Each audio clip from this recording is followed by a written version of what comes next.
We have a lot to get to tonight, so let's get right to that top story. A community is divided over plans for a new Shelby County jail and justice system. Developers proposed a 70-acre facility in the new Chicago neighborhood of North Memphis. And while some say this is the best option for Shelby County inmates right now, others ask why the community was not consulted beforehand. ABC 24's Lauren Turman talked to community advocates about whether they believe the plan should move forward. I don't think no one would want a jail in the middle of their neighborhood. And they're not going to put that jail in the middle of New Chicago. A community split over plans for a new Shelby County Justice Center. Of the 3 sites in the CTAS report, this site by far would be the most economical. Developers from Memphis-based SMPO presented plans for the new center on the site of the former Firestone property during a Shelby County Commission committee meeting Wednesday morning.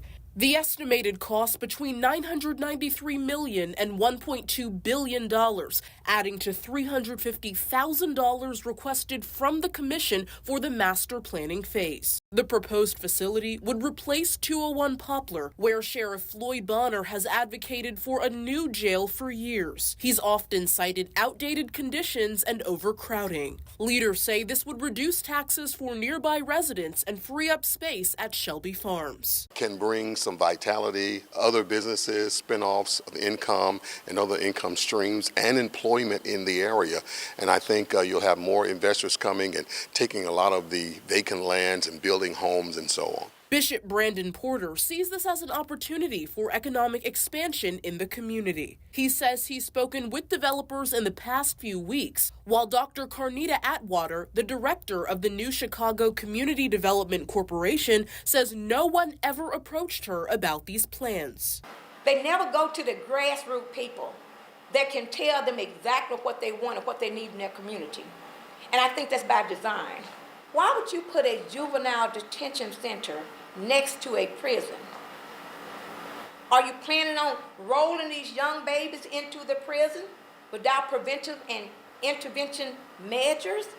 Other Shelby County leaders say they were notified only a day or two before Wednesday's committee meeting, including Shelby County General Sessions Court Clerk Tammy Sawyer. I only received this plan yesterday, and it was from a community member. The courts have not been engaged on this matter, and this is considering relocating our operation. Josh Spickler from Just City echoed other community advocates who feel their voices should have been part of these crucial decisions. These are not building problems, and it's incredibly frustrating for me. It's incredibly frustrating for the families of the men who have died this year to see a showcase, if you will, about a gleaming new cage city in New Chicago that will also be the site of deaths if we staff it, if we run it, if we manage it the way we're running the current jail. It's important to note that nothing was decided on Wednesday. The commission has pushed any additions or amendments to their next committee meeting in 2 weeks. Bishop Porter also says there will be a town hall on this proposal. In North Memphis, I'm Lauren Turman. Now, the site has a 90-year history in the city, with the plant first opening in 1936 with 3,700 plus employees, making it the largest Firestone plant in the world at the time. Now, the site has been vacant after the factory closed about 40 years later in 1983.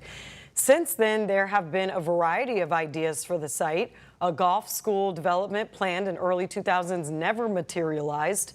The site has also been considered for a community garden. The location was also formerly a Superfund site due to the decades of toxic manufacturing, but has since been removed from the active list.